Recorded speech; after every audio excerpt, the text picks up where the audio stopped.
Tinubu, for example, see the policies that he has made since this is how many weeks now? About 3 weeks. 3 weeks, and in office, and his gray hair will probably increase just after 1 month. So should he not get a salary increase? Anyway, you let us know what you think about this. We're live on YouTube.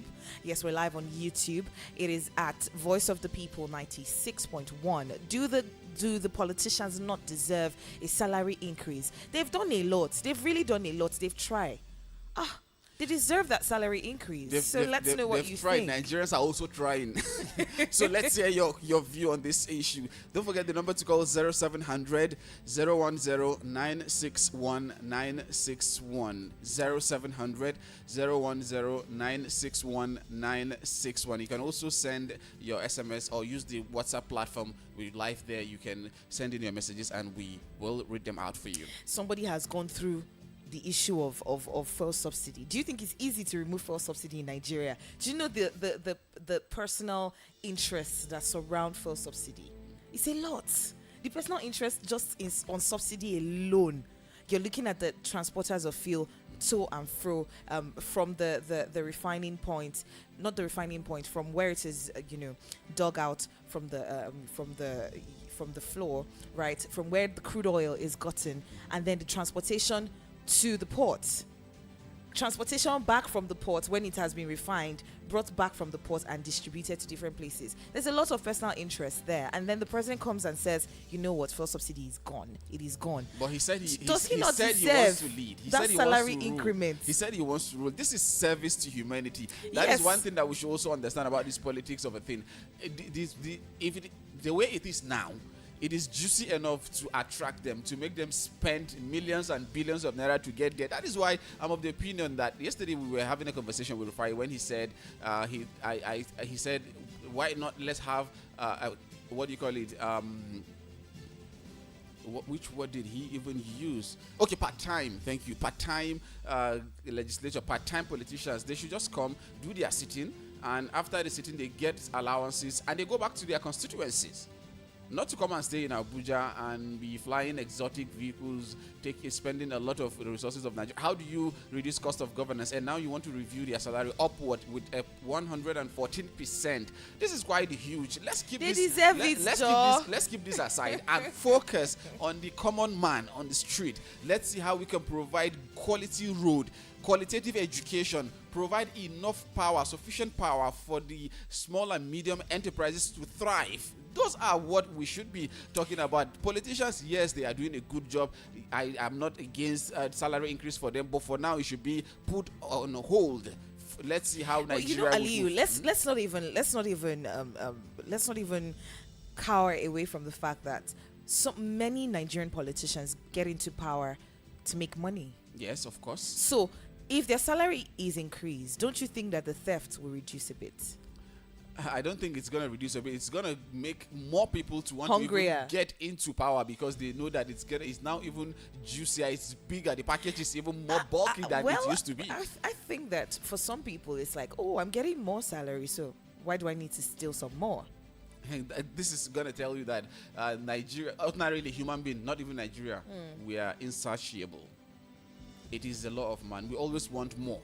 Oliver Twist. We always want more. So if at all the money increases, certainly more people will develop interest in wanting to go to those positions, and competition is going to be more intense. And when it becomes intense, then people will try to devise means, legal or illegal, to get to that position. We are already battling with a lot of issues when it comes to our electioneering campaign here in this country, because these people know that by the time they get there, they can spend millions and billions of naira because they know they will recoup their investment. They look at it as an investment. They will recoup. And now if you make the position more juicier, whoa, this is also another national kick. And mind you, we're talking about reducing cost of governance. How would you go about reducing cost of governance when you're about increasing salary for the politicians? Yes, it has been long overdue. For, just like they said, 16 years, it has not been reviewed. But if you look at the current reality, juxtapose, put it side by side with the current reality of an average Nigerian, That is when you understand, because So you wait, are there because to of serve. Nigerians, me where I don't they serve since. So imagine now, I've been a judicial worker. I've worked really, really well. By judicial, I mean I've gone to work. I've followed everything to the latter. I've let's say I'm maybe. I'm a political appointee in whatever office, right? I'm public office holder, and my salary has not been increased in 16 years. As a Nigerian, you as a Nigerian, how would you feel? But come to think of it, for instance, the president now, 1.5 million naira. As his basic salary. Senator as well. Senator 1.5 million naira, and we from what we checked yesterday, 1.5 for a senator and 1.3 I think for member House of Reps. House of Reps. If at all for the past 16 years these monies were not reviewed, now telling me that 16 years ago a senator was earning 1.5 million naira. Don't you think that is quite huge? Yes, it is huge for them. But even but today, current reality is 1.5 million naira is not a lot. It's a lot. You know if you buy you car, it can't buy you a car. But there are provision for all of those things. They don't What- forget. let's say, for don't example, forget now, they I make want to- provision for SUVs. They bought exotic vehicles for themselves. That one is not a hidden thing. Okay, They so take what if care I of want to take themselves my in terms of child? What if I want to accommodation. take my child to university, to a good secondary school, for example? A primary school in Abuja, I heard somewhere in Jabi, they pay about 3 million per term. That is why we said let it be part-time. They should have other means of generating revenue for themselves. All right. So you can join this conversation. Oh my God, we spent over how many minutes on this particular issue? But hey, you can join the conversation and let us know what you think about this particular line of discourse. 0700 010 961 961. If you were, if you were in the presidency, if you were the president or the vice, or other public office holders, if you were in if you fit those descriptions, would you prefer a salary increase for yourself and for your comrades? Would you prefer a salary increase for yourself of 114% in lieu of the fact that we're seeing a hike in fuel prices, a hike in so many things? Let us know what you think about that. All right, let's take a look at this particular one. It says this course generated 480 billion naira in 6 months, says NBS.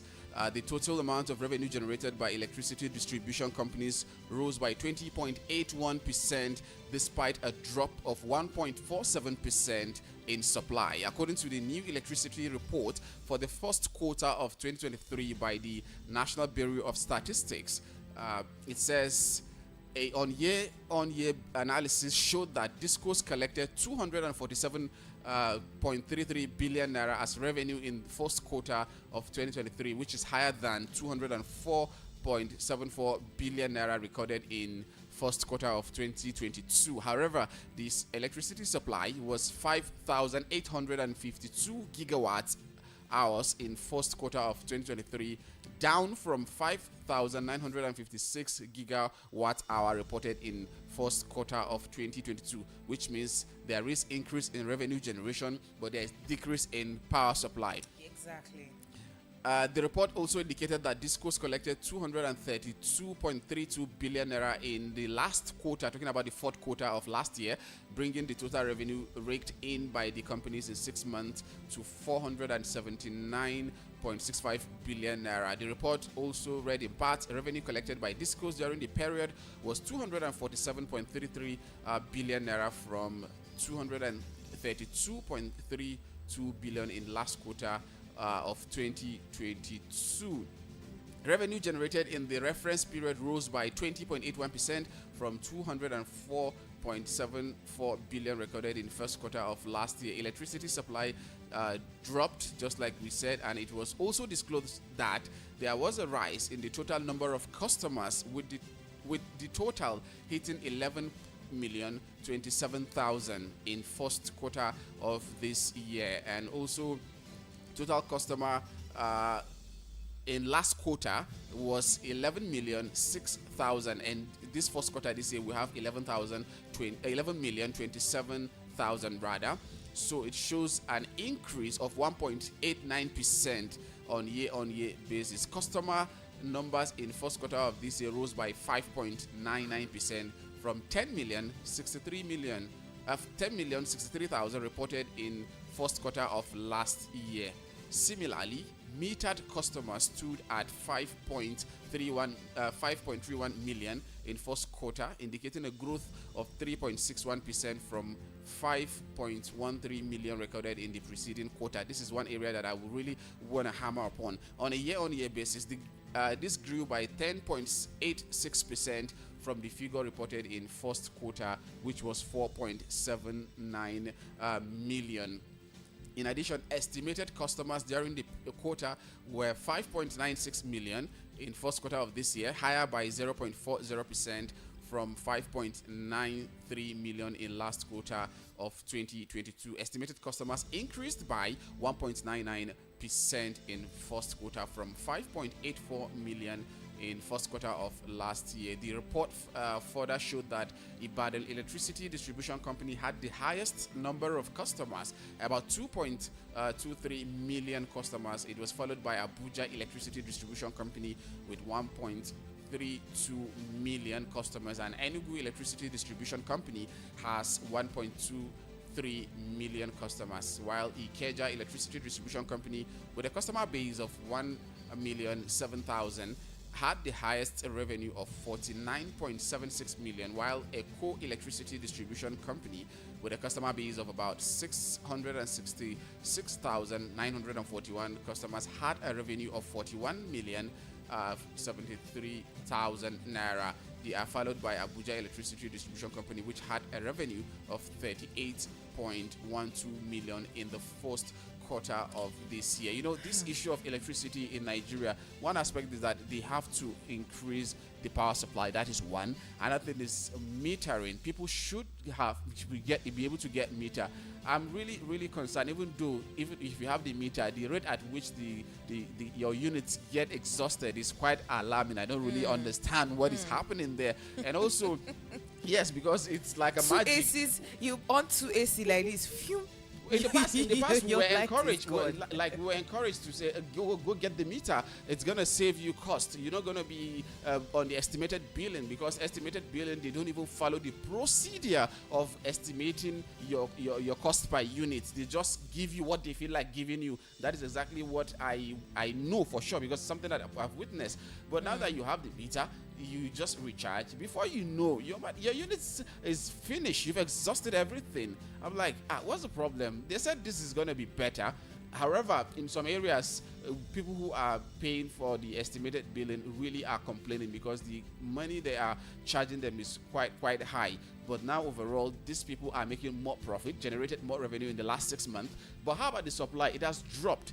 And how satisfied are your customers? Because most of these things that we just talk about, electricity, we talk about the increase, and don't forget that we are modeling an increase from 1st July. There's going to be an increase, significant, over 40% increase in the price of electricity per unit in Nigeria as a result of... From July? Yes, July 1st. We're expecting a 40% increase, because what they used in the determination of price per unit of per megawatt of electricity was the previous exchange rate, official exchange rate of 471 naira, I think 461 naira to dollar. But now dollar goes for over 700 naira. And inflation as at then was around 16.74%. Now inflation is around 22.41%. So there's really a lot to expect from electricity. Nigerians are really passing through difficult times. Let's look at the issue of the impending increase. NEC, Nigerian Electricity Regulatory Commission, should look into it. Let's know how we can have a kind of shock absorber for Nigerians, because the light is not even there to start with. You don't get sufficient. Unlike just in the recent days, just like you said earlier, in the recent days, we had an improvement, so to say, in the supply of electricity within the Federal Capital Territory. But again, whenever it's raining, light goes off. We should have gone past that stage by now. You know, this issue of electricity, right, is one that is heavy, because we're still not allowing states generate their own electricity. I know the president had signed into law a new Electricity Act 2023. He signed it into law, and this gives states, the right to start generating their own electricity and all of that. But of course, with it's still with the supervision of the NERC and also the supervision of the lawmakers themselves as well, to ensure that there's no, hokey pokey play going on somewhere. So I know that with that devolution of power, especially in the electricity, ensuring that states can generate their own electricity, it makes it easier on the national grid. It makes it a lot easier on the national grid. Now states have the power to generate, to have laws that help them generate their own electricity, especially with private companies and all of that within their state. And also individuals have the power to generate their own electricity, especially if it is not exceeding 1 megawatt. 1 megawatts, that is about 100 kilowatts. So you as an individual, you can generate, you can create your own power plant and all of that, and generate your own electricity that is within 1 megawatt for you and maybe your people around you or whatever. So maybe that we might see an increment or such, maybe an improvement on the way things are done with electricity. Let's try and contact Rufai this morning and get on the conversation and try to find out what he thinks about this 114% increment, and then juxtapose with, you said, a 40% increase in electricity, the cost of electricity. It's absolutely ludicrous, because at the moment we're paying a lot. You know that there was a sneaky increment in the tariffs earlier this year. It wasn't, they didn't tell us about it. We just noticed that 5,000 naira wouldn't take you for 1 week as it used to before. So people started asking questions and calling on NERC, and that's when they said, oh, there was an increment, a silent increment. And one funny thing is that I'm not sure, because when this issue of electricity came up, NERC were like, there's gonna be increase and decrease in the price, but I am not sure if there has ever been any downward review in the price of electricity in Nigeria. Most times what we say is upward review of electricity price. Why can't we see downward review? Yes, we understand that some of the realities on ground, especially when we talk about the exchange rate and inflation, it also contributes to some of these things. Yes. But are there ways that government can come in and see how we have an improvement in terms of our electricity? Yes, there is an agreement with the discos to generate 5,000 megawatts of electricity, but they are even finding it difficult to meet up with that particular demand, because it's even so appalling that at this age and time we are talking about electricity generation. Yes, we're still talking about it. It's crazy. Consider the huge resources that has been put into that particular sector, right from Obasanjo regime up till this moment. The money put in there should be able. What happened to the Siemens deal? Electricity in Nigeria. What happened to the Siemens deal? We're still asking. Someone risked his life to go all the way. Abba Kyari did that. He risked his life to go all the way to ensure that we have that deal. And till now, we still haven't seen anything. And this government, a new administration, is in power, and they may not be the ones to be held accountable for that particular deal falling through.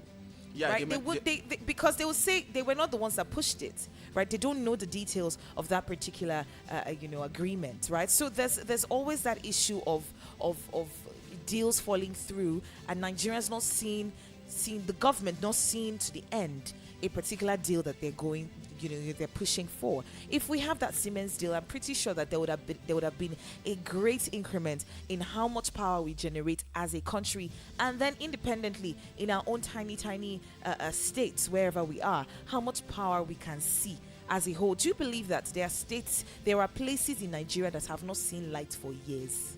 Of course. For years, they've not seen even a blink of the light. They've not even seen to even shout up NEPA and say, even that, they haven't experienced it before. It's absolutely crazy how some people are born into darkness. They don't know what up NEPA is. It's crazy that in 2023 we're still dealing with this same issue. It shouldn't even come up.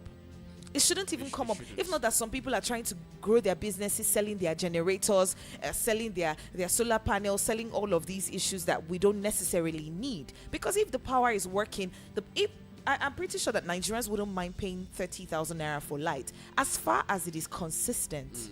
For instance, if you have 247 electricity, you won't go to source for alternative source of power. Yes, because you know your business will thrive based on what you already have. Exactly. You have people who have a running cost for their businesses skyrocketing because they're looking at diesel. They're looking at fuel. They're looking at solar panels. Those are very, very expensive investments. Very, very expensive investments. And you have to know that, sometimes these things spoil. You have to fix them. They're not cheap. You have to fix them. A colleague of mine was telling me just yesterday, that she had to buy the engine of her generator. She runs a hotel. She had to buy the engine of her generator for over 5 million naira. Just the engine of her generator for 5 million naira. And it's absolutely crazy that we still have to deal with power even at this particular point in time. Anyway, join the conversation 0700 010 961 961. We're trying as much as we can to reach Rufai. I don't know if Nepal carry lights before we're in there, but hey, we'll try as much as we can to get through to him. If he doesn't join us today, then definitely he will be contacting us tomorrow. All right, from Vanguard newspaper, this one here says, steer clear of more borrowings, DMO cautions federal government. Steer clear of more borrowings, DMO cautions the federal government. The Debt Management Office has warned the federal government against additional borrowings, saying 73.5% of revenue generated this year will be used to service debt. According to the DMO, the projected federal government's debt service to revenue ratio of 73.5% for 2023 is high and cannot support higher levels of borrowing, and is also a threat to debt sustainability. Consequently, the DMO advised the federal government to focus on increasing revenue generation, stressing that attaining a sustainable debt service to revenue ratio will require increasing federal government revenue from 10.49 trillion naira projected in 2023 budget to about 15.5 trillion naira. All right, Rufai is trying to get through. Hello, good morning. Hi, morning. Good morning. Sorry, I apologize. No. I've not been connected time. Yeah. Talk to me, guys. Yeah. All right, good morning to you. Welcome. So we were talking about Morning. the My 100. apologies. No, it's fine. It's fine. Thank you so much.